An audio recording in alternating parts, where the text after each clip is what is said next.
दोस्तों, सामिकी के इस अंक में आप सभी साथियों का बहुत बहुत स्वागत है और वर्कर्स सोशलिस्ट टीवी के लिए आपके साथ मैं हूं राजेश त्यागी।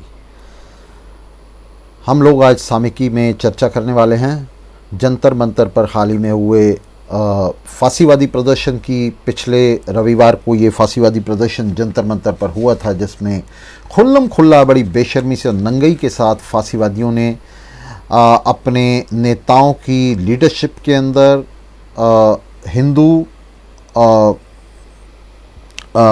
जागरण मंच और हिंदू संगठनों के बैनर तले वहाँ खुल्लम खुल्ला इस्लामोफोबिक नारे लगाए। वहाँ मुस्लिमों की हत्या करने के लिए, उन्हें मारने के लिए वहाँ खुलकर नारेबाजी हुई। और ये जो सारी नारेबाजी है ये वहाँ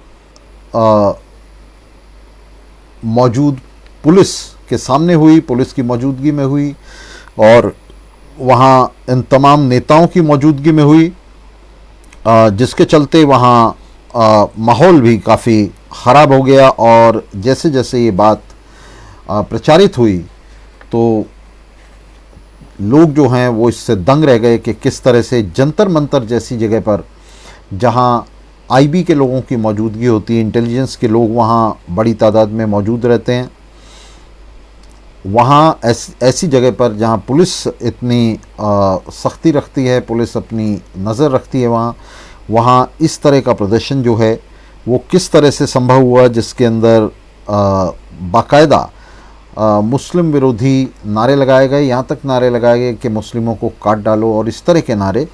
तो इस तरह के जो घृणित सांप्रदायिक नारे हैं वे जंतर मंतर पर लगाए गए। और इन नारों को लगाने में वहाँ जो लोकल हिंदू संगठन हैं जो दिल्ली के अंदर सक्रिय हैं, उनके नेता जो हैं इन नारों में शामिल रहे।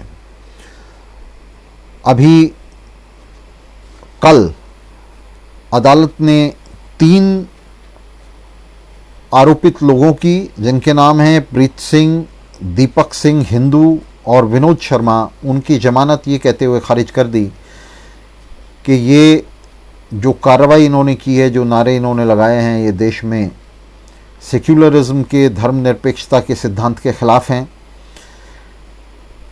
पुलिस को इसमें मजबूरी में एफआईआर तो दर्ज करनी पड़ी। मौजूदा जो मौजूद थी पुलिस मौके पर, उसने किसी तरह से इन नारों को रोकने की कोशिश नहीं की, वहाँ भीड़ को उन्होंने तितर बितर करने की कोशिश नहीं की, किसी को गिरफ्तार नहीं किया। और पुलिस तब हरकत में आई जब इस घटना का जो वीडियो है वो वायरल हो गया, जब लोगों को बड़े पैमाने पर ये पता लग गया और लोग हतप्रभ रह गए कि ये कैसे हो सकता है कि जंतर मंतर पे इस तरह के नारे लग सकते हैं। तो पुलिस ने एक एफआईआर दर्ज की और उस एफआईआर के अंदर, जैसा कल मैजिस्ट्रेट ने इंगित किया, उसने पॉइंट आउट किया, उस एफआईआर के अंदर और तो छोड़िए 153A आईपीसी भारतीय दंड संहिता की धारा 153A का भी जिक्र नहीं था, वो भी नहीं लगाई गई। 153A जो है वो कम्युनिटीज़ के बीच में, समुदायों के बीच में घृणा फैलाने के लिए सज़ा का प्रावधान करता है। तो जानबूझकर पुलिस ने 153A तक नहीं लगाया ताकि इन आरोपियों पर हाथ जो है बिल्कुल हल्का रहे, अदालत का भी हाथ हल्का रहे, पुलिस का हाथ हल्का रहे, इनके खिलाफ़ कोई कार्रवाई ना हो। सिर्फ पर्दापोशी के लिए, नामचारे के लिए एक एफआईआर रजिस्टर कर ली, लेकिन उस एफआईआर में किसी भी तरह से इन जो आरोपी हैं इन पर किसी भी तरह की सख्त धारा नहीं लगाई गई।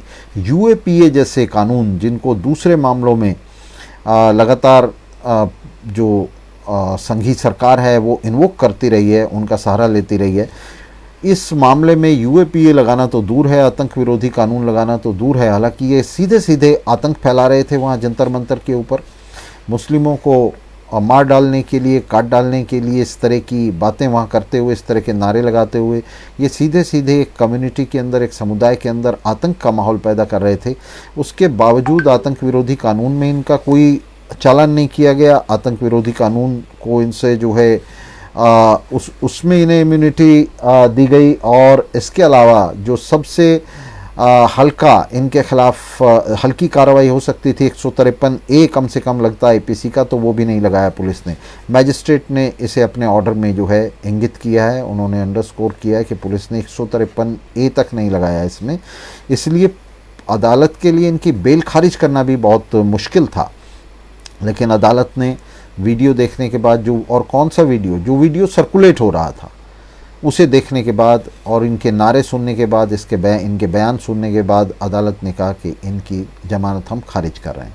लेकिन अदालत ने एक ही दिन पहले अश्विनी उपाध्याय, जो एडवोकेट हैं, जो कानून को जानते हैं अच्छी तरह से, भाजपा के नेता हैं, हिंदू रक्षा दल जिसने इसको ऑर्गेनाइज़ किया था इस कार्यक्रम को, उसके साथ जुड़े हुए हैं, तो उनको, अश्विनी उपाध्याय को एक दिन पहले ही अदालत ने बेल दे दी थी, उन्हें जमानत दे दी थी। यहाँ दो मुद्दे बड़े महत्वपूर्ण हैं। एक तो ये कि ये जो इन संगठनों के, हिंदू रक्षा दल के गए गुजरे लोग हैं, प्रीत सिंह, दीपक सिंह हिंदू, विनोद शर्मा, जिनका कोई जो 3 में है ना 13 में है, तो इनकी जमानत तो खारिज कर दी। और जो नेता हैं फांसीवाद के, जिन्होंने ये ऑर्गेनाइज़ किया था इवेंट, जिन्होंने संगठित किया था इस इवेंट को, उनको जमानत दे दी अश्विनी उपाध्याय को एक ही दिन पहले अश्विनी उपाध्याय को जमानत दी और एक ही दिन बाद इन 3 लोगों की जमानत खारिज कर दी। अब यहाँ बड़ी जो महत्वपूर्ण बात है, जो हमारे समझने के लिए बात है, वो ये है कि इन 3 एक्यूज़ में से भी अश्विनी उपाध्याय के केस में जो है, इस बिना पर उन्हें जमानत दी गई कि वो वीडियो में नहीं दिखाई दे रहे हैं और वो वहाँ मौजूद थे या नहीं, इसका कोई प्रमाण पुलिस के पास नहीं है। यहाँ प्रीत सिंह के मामले में भी यही था, दीपक सिंह हिंदू के मामले में भी यही था कि उनका मौके पर होने के प्रमाण नहीं थे, और उसके बावजूद इनकी जमानत को खारिज कर दिया गया। जो लोग समाज के निचले तबके से हैं, ये ठीक है कि वो वहाँ फांसीवादी नारे लगा रहे थे, लेकिन यहाँ ये बड़ी महत्वपूर्ण बात है कि जो एलिट क्लास से हैं, अश्विनी उपाध्याय एडवोकेट हैं, वो सुप्रीम कोर्ट में उन्हें जमानत दे दी गई और एक ही दिन बाद इन लोगों की, जो आम साधारण लोग हैं, जो इस किस्म के फांसीवादी बहकावे में, उसके भ्रम में आकर के फांसीवादियों की कतारों में शामिल हो गए, उनकी जमानत खारिज कर दी गई। तो यहाँ जो लोग समाज के आम तबकों से, निचले तबकों से फांसीवादियों की कतारों में शामिल हैं, उन्हें समझना चाहिए, ये उनके लिए एक सबक भी है कि जो पूंजीवादी सरकार है, जो फांसीवाद के को अपना हथियार बनाकर, उसे अपनी ढाल और तलवार बनाकर आज सत्ता में है, तो इस फांसीवादी सरकार के चलते, पूंजीवाद के चलते, उनकी स्थिति में और अश्विनी उपाध्याय जैसे लोगों की स्थिति में एक बड़ा फ़र्क है। ये जो आम साधारण लोग हैं, इनको जेल में डाला जा सकता है और इनको जेल में डाला जाता है, लेकिन जो एलीट लोग हैं उनको जो है इस मामले में भी जमानत दे दी गई, जबकि इस कार्यक्रम का जो आयोजन है वो अश्विनी उपाध्याय ने किया था। इस कार्यक्रम का आयोजन जो है वो प्रीत सिंह, दीपक सिंह हिंदू या विनोद शर्मा ने नहीं किया था, जिनकी जमानत खारिज की गई है। इस कार्यक्रम का आयोजन किया था अश्विनी उपाध्याय ने, जिन्हें जमानत दे दी गई 11 अगस्त को, और 12 अगस्त को कल इन 3 लोगों की जमानत खारिज कर दी गई। ये जो जमानत खारिज की गई है, ये अपने आप में एक ऐसे, और जो जमानत दी गई है अश्विनी उपाध्याय को, ये एक ऐसे क्राइम में, एक ऐसे अपराध में जमानत दी गई है जो वास्तव में बहुत भयंकर अपराध है। बहुत भयंकर अपराध इसलिए कि ये लोग क्या काम करते हैं, ये लोग एक चिंगारी फेंकते हैं, ये लोग वहाँ किसी का कत्लेआम नहीं कर रहे हैं, बल्कि ये एग्जॉर्ट कर रहे हैं, ये उकसा रहे हैं, पूरी कम्युनिटी को उकसा रहे हैं देश भर में कि वो दूसरी कम्युनिटी को, अपने भाइयों को कत्ल कर डालें। मेहनतकश जनता के बीच में ये फूट डाल रहे हैं, उसके एक हिस्से को धर्म के आधार पर, संप्रदाय के आधार पर दूसरे हिस्से के खिलाफ उकसा रहे हैं कि भाई के हाथों भाई का कत्ल करा दिया जाए। तो ये लोग एक बहुत ही घृणित और बहुत ही कहा जाए कि अक्षम्य अपराध जो है वहाँ कर रहे थे, जिसके अंदर ये हिंदुओं को मुस्लिमों के खिलाफ उकसा रहे थे, एक कम्युनिटी को, एक संप्रदाय को दूसरे के खिलाफ उकसा रहे थे, भाई को भाई के खिलाफ लड़ने के लिए, हत्या करने के लिए, कत्लो गारत करने के लिए, हिंसा करने के लिए उकसा रहे थे। ये जो क्राइम है, ये जो अपराध है अपने आप में, इसकी प्रकृति ऐसी है कि अश्विनी उपाध्याय कह गए कह करके वहाँ से खिसक लिए और आगे जो है वो ABC कह करके वहाँ से निकल लिए और आगे XYZ करने का काम उन्होंने प्रीत सिंह, दीपक सिंह, हिंदू और विनोद शर्मा के जिम्मे छोड़ दिया। और उसके आगे ये जो दंगा फसाद है, आपने पहले भी देखा जिस तरह से दिल्ली में दंगा हुआ और उससे पहले भी जितने दंगे देश भर में हुए हैं, दिल्ली का दंगा अभी हालिया दंगा है जिसके अंदर हमने देखा इसी तरह से भाजपा नेताओं ने जो है इस तरह से अनुराग ठाकुर ने, प्रवेश ने और दूसरे लोगों ने, प्रवेश वर्मा ने और दूसरे लोगों ने इस तरह से उकसाया था, भीड़ को उकसाया था इस दंगे से कुछ ही दिन पहले, इस दंगे की पूर्व संध्या पर। तो ये एक हिंसा हुई थी वहाँ पुणे के अंदर दलितों और गैर दलितों के बीच में, जिस हिंसा के चलते 15 लोगों को वहाँ गिरफ्तार कर लिया गया था धीरे धीरे। वहाँ सबसे पहले आप जानते हैं कि 8 जून को सुरेंद्र गाडलिंग, सुधीर धवले, रोना विल्सन, शोमा सेन और महेश राउत को गिरफ्तार कर लिया गया था। उसके बाद जो है 28 अगस्त 2018 को वरवर राव, सुधा भारद्वाज, अरुण फरेरा, गौतम नवलखा और वर्नोन गोंजाल्वेज को हाउस अरेस्ट में रख दिया गया था, घर में हिरासत में रख दिया गया था। और उन लोगों को 26 अक्टूबर और 17 नवंबर को इन लोगों को भी गिरफ्तार कर लिया गया था। ये सभी लोग अभी जेल में हैं, 15 लोग इस मामले में जेल में हैं।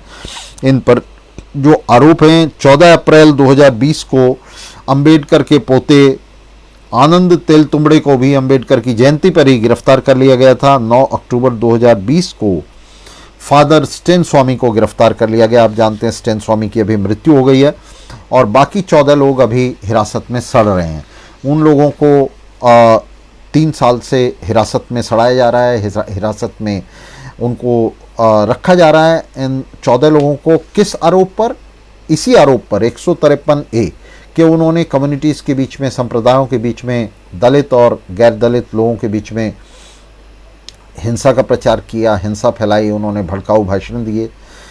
लेकिन इसी आरोप के अंदर आप देख रहे हैं कितने हल्के में भाजपा नेताओं को छोड़ दिया गया। अश्विनी उपाध्याय को तुरंत बेल दे दी गई और इसके अलावा ये जो 3 आरोपी हैं इन पर 153A तक नहीं लगाया गया, 153A धारा तक नहीं लगाई गई। और आप देख सकते हैं कि इस समय जो है स्टालिनवादी पार्टी जो है, ये जो प्रदर्शन हो रहा था, पहले आपको मैं ये बता दूं, ये जो प्रदर्शन संगठित किया गया था, हिंदू रक्षा दल ने जो संगठित किया था, और हिंदू रक्षा दल वाल कुछ नहीं है, ये सब जो है हिंदू जागरण मंच, हिंदू रक्षा दल और ये दल और वो दल, ये सब RSS के ही अलग अलग नाम है, उसके सैटेलाइट संगठन हैं ये RSS के। तो संघ परिवार जो है उसने इसका आयोजन किया था और आप देख सकते हैं कि इसके अंदर इन्होंने जो इसको औपचारिक रूप से इस प्रदर्शन को संगठित किया था, तो औपचारिक रूप से इस प्रदर्शन को इन्होंने ये कहकर संगठित किया था कि हम औपनिवेशिक काल के कानूनों के खिलाफ प्रदर्शन कर रहे हैं। और ये औपनिवेशिक काल के कानूनों की इन्होंने एक पूरी लिस्ट बनाई हुई है, जिसके अंदर ये वास्तव में उन औपनिवेशिक काल के कानूनों की नहीं बल्कि ऐसे तमाम कानूनों पर हमला कर रहे हैं जो जैसे मुस्लिम पर्सनल लॉ है उस पर हमला कर रहे हैं, यहाँ तक कि जो सती विरोधी कानून है या विधवा विवाह का कानून है उसको भी ये लोग जो है अटैक कर रहे हैं, उसको भी कॉलोनियल लॉ बता रहे हैं। जितने भी प्रोग्रेसिव लॉज हैं उनको कॉलोनियल लॉ बता रहे हैं। जो कॉलोनियल समय में जो जितने प्रोग्रेसिव लॉज जो हैं बने थे उन पर ही अटैक कर रहे हैं। जो रिएक्शनरी लॉज हैं कॉलोनियल टाइम के, उनके ऊपर ही अटैक नहीं कर रहे हैं। मसलन देशद्रोह का मामला है, 124A जो धारा है IPC के अंदर, उसका विरोध नहीं कर रहे हैं। तो इन्हें कॉलोनियल टाइम्स के भी जो दमनकारी कानून हैं वो इनको मंजूर हैं, उनका कोई विरोध नहीं हो रहा है। विरोध किस चीज़ का हो रहा है? जो प्रगतिशील कानून हैं उस दौर के, उनका विरोध किया जा रहा है। और ये विरोध जो है, ये विरोध भी इनका एक बहाना था, एक बैनर था। वास्तव में ये जो प्रदर्शन था ये बहुत ही तरीके से बड़े सोचे समझे ढंग से मुस्लिम विरोधी प्रदर्शन के तौर पर ऑर्गेनाइज किया गया था। आप देख सकते हैं बीच बीच में इनके बैनर पर देख सकते हैं ये जो स्लोगन इन्होंने लिखे हुए हैं, ये इसको पूरी तरह से साफ कर रहे हैं, पूरी तरह से स्पष्ट कर रहे हैं कि क्या कह रहे हैं। समान नागरिक संहिता, धर्मांतरण नियंत्रण, देखिए ये धर्मांतरण नियंत्रण, जनसंख्या नियंत्रण, इन कानूनों ये कह रहे हैं कि हम औपनिवेशिक कानूनों का विरोध कर रहे हैं, लेकिन ये जनसंख्या नियंत्रण और धर्मांतरण विरोध और ये सारे ये कानून जो हैं इनका तो औपनिवेशिक कानूनों से कोई संबंध नहीं है। उपनिवेशवादी जो सरकार थी, ब्रिटिश सरकार थी, उसके वक्त में तो ये कानून बने नहीं, तो ये सिर्फ एक बहाना था। वास्तव में ये वहाँ मुस्लिम विरोध के लिए इकट्ठा हुए थे और इंटेलिजेंस एजेंसी इस बात को अच्छी तरह से जानती थी, पुलिस इस बात को अच्छी तरह से जानती थी। वे पहले ही जानती थी कि हिंदू रक्षा दल जैसे जो संगठन है उनका क्या काम है, वो किस चीज़ के लिए बने हुए हैं, किस किस्म के वो प्रदर्शन करते हैं और किस किस्म के प्रदर्शनों में वे जो है हिस्सा लेते हैं और क्या करते हैं उन प्रदर्शनों में, उनको सब पता था। ये वास्तव में इसमें हमें कोई कम से कम इसके अंदर हमें कोई भ्रांति नहीं है, कोई भ्रम नहीं है और इस पर कोई दो राय नहीं हो सकती कि ये पूरा जो प्रदर्शन है, आप देख सकते हैं कि इसमें अश्विनी उपाध्याय की बाकायदा तस्वीर लगी हुई है बैनर के ऊपर कि ये पूरा जो प्रदर्शन है, ये पूरा प्रदर्शन, समूचा प्रदर्शन, ये हिंदू रक्षा दल जैसे जो संगठन है, जो संघ परिवार है पूरा, उसके और सरकार और पुलिस के बीच में सहमति से हो रहा था। इन दोनों का मिला जुला प्रदर्शन, ये सरकारी प्रदर्शन था, मैं कहूँगा एक ऐसा प्रदर्शन था जो पुलिस के सानिध्य में वहाँ हो रहा था। और इस तरह के प्रदर्शन करके वास्तव में ये संगठन जो हासिल करना चाह रहे हैं, ये एक सामाजिक आतंक पैदा करना चाह रहे हैं। ये आतंक पैदा करना इनका उद्देश्य है, जिसमें इन्हें बाकायदा सरकार और पुलिस की मदद मिल रही है। आप देख सकते हैं कि पुलिस ने मौके के ऊपर, आप देखिए कोई पुलिस मौजूद नहीं है, जबकि जंतर मंतर पर वहाँ आईबी के लोग रहते हैं, इंटेलिजेंस के लोग रहते हैं और अगर कोई भी ऐसी हरकत होती है तो वहाँ तुरंत ही जो है ये लोग पहुँच जाते हैं। और यहाँ भी आप देखेंगे जहाँ एंट्री पॉइंट है जंतर मंतर के ऊपर, वहाँ पुलिस खड़ी रहती है, पुलिस के बहुत सारे सिपाही जो हैं वहाँ मौजूद रहते हैं, उनके अफसर मौजूद रहते हैं। तो ये बाकायदा यहाँ स्लोगनिंग हो रही है मुस्लिमों के खिलाफ, लेकिन यहाँ कोई भी पुलिस दखल नहीं दे रही है, कोई लाठीचार्ज नहीं हो रहा है, कोई गिरफ्तारी नहीं हो रही है। तो आप देख सकते हैं। और जब इसके खिलाफ प्रदर्शन हुआ, जब इस प्रदर्शन के खिलाफ प्रदर्शन हुआ, इस हेट स्पीच के खिलाफ प्रदर्शन हुआ, तो पुलिस उस पर जो है उसको तितर बितर करने के लिए जो है पुलिस आ गई, लोगों को जो है गिरफ्तार किया गया।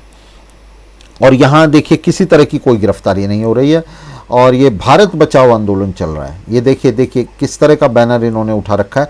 रोज़ ये जो फांसीवादी हैं रोज़ एक नया नाम रख लेते हैं, नए नए बैनर उठा के आ जाते हैं ताकि इनकी पहचान ना हो सके, लेकिन ये सब संघ के लोग हैं। ये वे लोग हैं जिनको आप सुबह निक्कर पहनकर जो है, डंडा उठाकर, बेल्ट लगाकर, टोपी लगाकर शाखाओं में जाते देखते हैं। तमाम वे लोग हैं, शाखा जाने वाले लोग हैं और इनकी पहचान बहुत ही आसान है। ये जो लोग वीडियो में दिखाई दे रहे हैं, इनकी बहुत ही आसान है पहचान। आप इस वीडियो को जारी कर दें और लोगों से पूछें तो लोग बता देंगे आपको कौन कौन लोग हैं। और आप देख रहे हैं कि 50 लोग हैं, लेकिन पुलिस इन्हें गिरफ्तार नहीं कर रही है। पुलिस ने उन लोगों को गिरफ्तार किया है जिनको गिरफ्तारी से कोई फ़र्क नहीं पड़ता।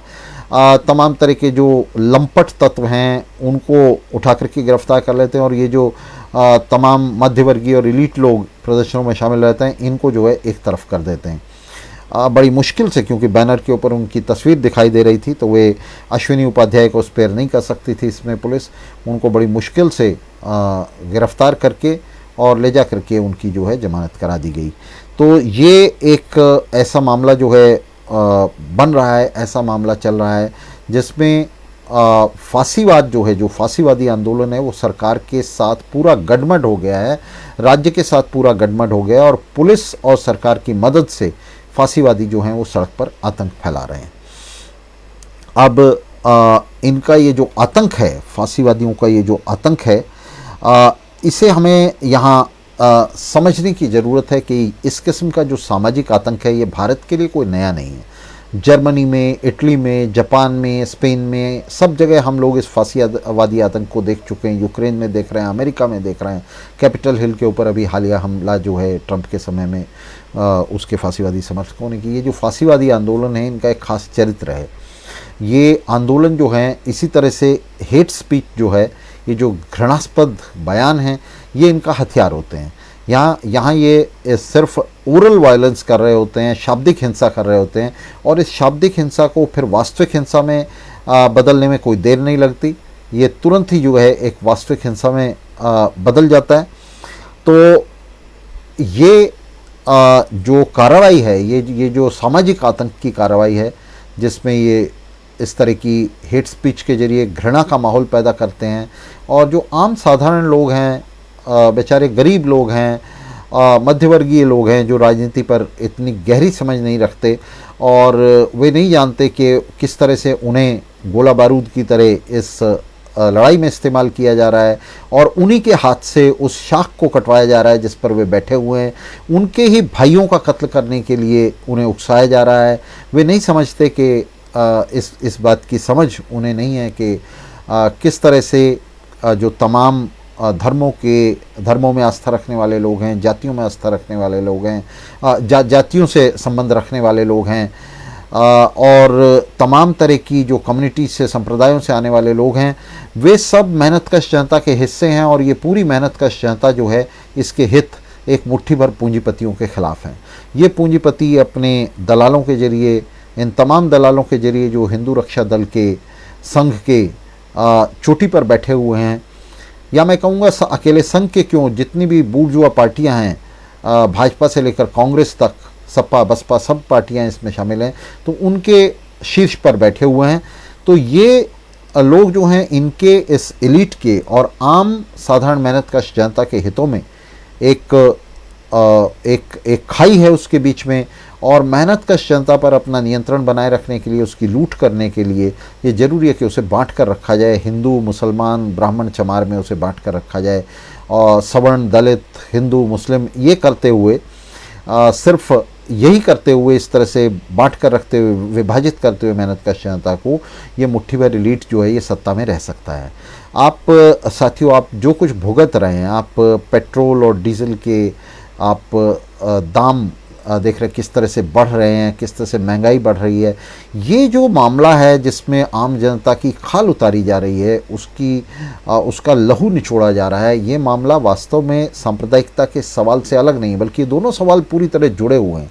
अगर जनता को बांटा जा सकता है, तभी ये लूट जो है ये जारी रखी जा सकती है, तभी आम जनता को लूटकर अडानी और अंबानी की तिजोरियों में, टाटा और बिरला की तिजोरियों में जो है दौलत पहुंचाई जा सकती है, इस लूट से पैदा हुई दौलत।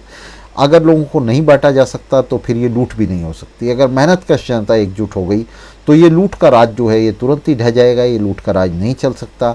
इसलिए इस लूट के राज को चलाए रखने के लिए ज़रूरी है कि लोगों को, हिंदुओं को मुस्लिम के ख़िलाफ़ उकसाया जाए। ख़ासतौर से हिंदुओं को इसलिए उकसाया जाए कि ये जो फांसीवाद है ये अपने आप को जो है, जो मेजॉरिटी कम्युनिटी होती है किसी भी देश में, किसी भी इलाके में, उसके ऊपर आधारित करता है।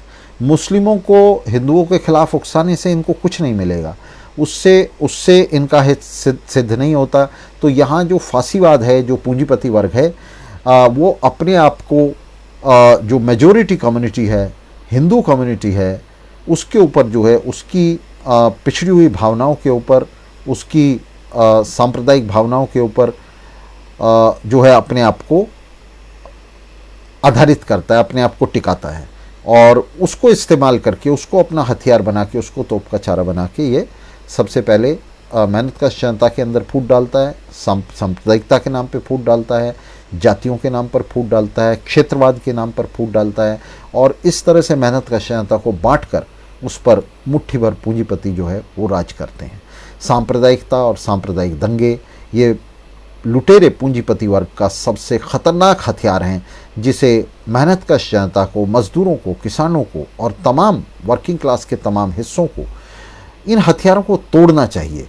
ये जो हेट स्पीच हैं, इनका हमें कड़ा विरोध करना चाहिए। मज़दूर वर्ग के ये सख्त खिलाफ हैं, और ये पूंजीपति वर्ग का बहुत ही जहरीला, बहुत ही धारदार और पैना हथियार हैं, जिससे वो मज़दूर वर्ग की कतारों को छिन्न भिन्न करता है, उनके बीच में अपनी तलवार घुमाता है। और ये एक ढाल भी है, जिस ढाल के जरिए, सांप्रदायिकता एक ऐसी ढाल है जिसके जरिए पूंजीवाद अपनी सुरक्षा करता है। इस ढाल के जरिए ही 1947 में इस तलवार और ढाल के जरिए 1947 में सांप्रदायिकता के इस हथियार के जरिए ही 1947 में बॉर्डर के दोनों तरफ पूंजीपतियों ने सत्ता संभाली थी। भारत में भी और पाकिस्तान में भी जो बड़े पूंजीपति हैं वे सत्ता में आ गए थे। पाकिस्तान में जिन्ना के नेतृत्व में और भारत में नेहरू के नेतृत्व में जो बड़े पूंजीपति हैं, टाटा बिरला हैं, वो उन्होंने यहाँ सत्ता ले ली थी और मजदूर वर्ग की क्रांति को, मेहनतकश जनता को सत्ता में आने से रोक दिया था। तो ये जो प्रतिक्रांति सफल हुई थी 1947 में सांप्रदायिकता के आधार पर ही हुई थी। इसी हिंदू मुस्लिम की ज़मीन पर ये जो प्रतिक्रांति है ये सफल हुई थी। तो साथियों, इस ज़मीन को हमें नष्ट करना है, हमें सांप्रदायिकता के इन अंकुरों को निकाल फेंकना है। हमें 1947 का जो ये दुर्भाग्यपूर्ण सांप्रदायिक विभाजन है, धार्मिक विभाजन है भारतीय उपमहाद्वीप का, इस सांप्रदायिक विभाजन को उलट देना है। हमें इस सांप्रदायिक विभाजन को पूरा नहीं करना है। ये जो भाजपा और संघ परिवार है ये उस सांप्रदायिक विभाजन को पूरा करना चाहता है। ये चाहता है कि जो भारत और पाकिस्तान है वो पूरी तरह से हिंदू और मुस्लिम में पूरी तरह से बट जाए, ताकि एक जो है इस्लामिक राज्य हो और दूसरा जो है हिंदू राज्य हो। धार्मिक आधार पर ये इन राष्ट्रों को संगठित करना चाहता है ताकि पूंजीपति जो हैं वो दोनों तरफ मज़े से राज कर सकें। वास्तव में हमें इस धार्मिक आधार को तोड़ना है, हमें 1947 के इस पार्टीशन को उलटना है और इसे उलटते हुए हमें पूरे भारतीय उपमहाद्वीप को फिर से एकजुट करना है, जिससे भगत सिंह का जो सपना है, समाजवादी क्रांति का जो सपना है वो साकार हो सके। इस महाद्वीप को, उपमहाद्वीप को, भारतीय उपमहाद्वीप को सिर्फ एक ही तरह से पुनर्संगठित किया जा सकता है, पुनर्गठित किया जा सकता है, और वो है समाजवादी आधार पर। पूंजीवादी आधार पर इसे पुनर्गठित नहीं किया जा सकता। तो समाजवादी क्रांति के जरिए सिर्फ ये पुनर्गठन संभव है दोस्तों। और इस समाजवादी क्रांति का मतलब है कि टाटा बिरला, अडानी अंबानी के हाथ से सत्ता को छीनकर मजदूरों और मेहनतकशों के हाथ में इस सत्ता को देना। तो मजदूरों और मेहनतकशों के सामने, युवाओं और छात्रों के सामने आज ये चुनौती है कि ये जो 1947 का विभाजन है, जिससे ये दुर्भाग्यपूर्ण जो शत्रुता है दोनों संप्रदायों के बीच में, शत्रुता को, इस शत्रुता की आग को भड़काने में कामयाब हो रहे हैं जो शासक वर्ग हैं और अपना ये कुशासन, पूंजीवाद का जो कुशासन है, पूंजी का जो कुशासन है, इसे चलाने में कामयाब हो रहे हैं पिछले 75 साल से। तो इस हथियार को हमें तोड़ना है, सांप्रदायिकता के इस हथियार को तोड़ना है, फांसीवाद का जो है हमें मिलकर दमन करना है। ये जो हिंदू मुस्लिम ब्राह्मण चमार का जो राजनीति है, घिनौनी और घृणित राजनीति है, इस राजनीति को, मजदूर विरोधी राजनीति है, समाजवाद और क्रांति विरोधी राजनीति है, इसे तोड़ना है। ये राजनीति जो है ये पूंजीपतियों के पक्ष की राजनीति है, ये पूंजीवाद को जमाने की राजनीति है, पूंजीवाद को सत्ता में बनाए रखने की राजनीति है। तो दोस्तों, इस हथियार को, सांप्रदायिकता और फांसीवाद के हथियार को हमें तोड़ देना है। और ये सांप्रदायिकता और फांसीवाद का जो हथियार है ये निश्चित रूप से सिर्फ प्रचार से नहीं टूट सकता। हमें सड़कों पर उतरकर इन फांसीवाद के दलालों का, पूंजीवाद के दलालों का, इन फांसीवादियों का मुकाबला करना है जो मेहनतकश जनता को बेवकूफ़ बना रहे हैं। उसकी कतारों में फूट डालने के लिए ये खुद एकजुट हैं। आप देख सकते हैं किस तरह से इन पार्टियों के अंदर जो लोग हैं वो, उनके बीच में हिंदू मुस्लिम का, ब्राह्मण चमार का कोई भेद नहीं है। ये पूरा जो क्लब है एलिट लोगों का, पूंजीपतियों का, बड़े बड़े जो पूंजीपति हैं उनका, अफसरों का, नेताओं का, ये पूरा एक क्लब है। इनके बीच में रोटी बेटी के रिश्ते हैं। लेकिन मेहनतकश जनता की कतारों में ये धर्म के नाम पर, जाति के नाम पर, क्षेत्रवाद के नाम पर, राष्ट्रवाद के नाम पर उनकी कतारों में ये फूट डालते हैं। तो इस फूट के खिलाफ हमें उठकर खड़े होना है दोस्तों। पूरी दुनिया का जो मेहनतकश जनता है, पूरी दुनिया का जो मजदूर वर्ग है, वो उसे एकजुट करना है। वो एकजुट है। पूरी दुनिया के मजदूरों के जो हित हैं, मेहनतकश जनता के जो हित हैं, वो एक से हैं। हमारे सुख दुख सब एक से हैं।